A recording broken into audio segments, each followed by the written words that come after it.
जो बात हमारे मन में है, दिल में है, तो अगर हम मन से बाहर नहीं निकाले तो बहुत घुटन सी होगी। संजय राउत जी, आपने मुझे कहा कि मैं एक हराम लड़की हूँ। आपने जिसका भोंडा प्रदर्शन पूरे समाज के सामने, पूरे देश के सामने किया है, वो मानसिकता इसकी जिम्मेदार है। और इस देश की बेटी आपको माफ नहीं करेगी संजय जी। संजय राउत शिवसेना के वरिष्ठ नेता हैं और शिवसेना या मराठा के नाम पर जोशीले बोल बोलते रहे हैं, लेकिन इस बार उनके जोशीले बोल की जगह बदनाम बोल मशहूर हो रहे हैं। कंगना को लेकर संजय राउत ने जिस शब्द का प्रयोग किया उसकी कल्पना किसी ने भी नहीं की थी।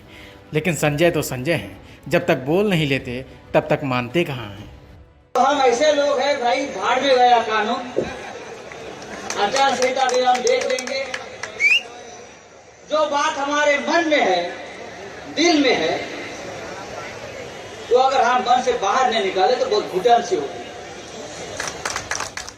सुना आपने, संजय शायद इसी बात पर कायम रहते हैं, जो मन में था वो बोल दिया, लेकिन अब उनकी बोलती कंगना ने बंद कर दी। संजय को उसी भाषा में जवाब दिया है। कंगना ने संजय राउत को उदाहरण देते हुए कई सवाल पूछ डाले हैं और 9 सितंबर पर मुंबई पहुंचने की फिर याद दिलाती है। संजय राउत जी, आपने मुझे कहा कि मैं एक हराम लड़की हूँ।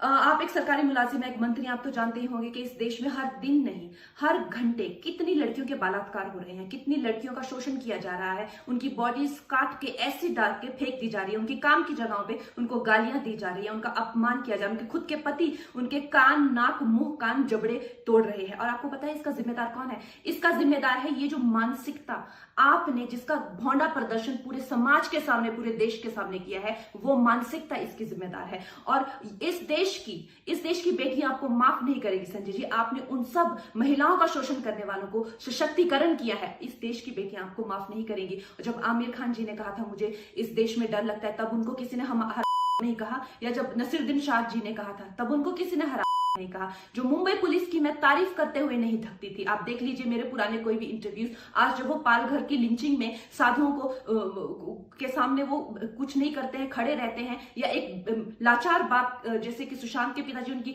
FIR नहीं लेते हैं, मेरी स्टेटमेंट नहीं लेते हैं, तो इस प्रशासन के चलते हुए अगर मैं उनकी निंदा करती हूँ, ये मेरी अभिव्यक्ति की आजादी है, मैं उनकी निंदा करती हूँ। संजय जी, मैं आपकी निंदा करती हूँ, आप महाराष्ट्र नहीं है, आप ये नहीं कह सकते कि मैंने महाराष्ट्र की निंदा की। और संजय जी, मैं 9 सितंबर को आ रही हूं, आपके लोग कह रहे हैं कि आप लोग मेरा जबड़ा तोड़ देंगे, आप लोग मुझे मार डालेंगे। आप लोग मुझे मारिए, क्यों? क्योंकि इस देश की जो मिट्टी है वो ऐसे ही खून से सींच कर इस देश की जो गरिमा है और अस्मिता के लिए न जाने कितने लोगों ने अपनी जान दी है। और हम भी देंगे संजय जी, हम भी देंगे, क्योंकि हमको भी वो कर्ज निभाना है। मिलते हैं 9 सितंबर को। जय हिंद, जय महाराष्ट्र।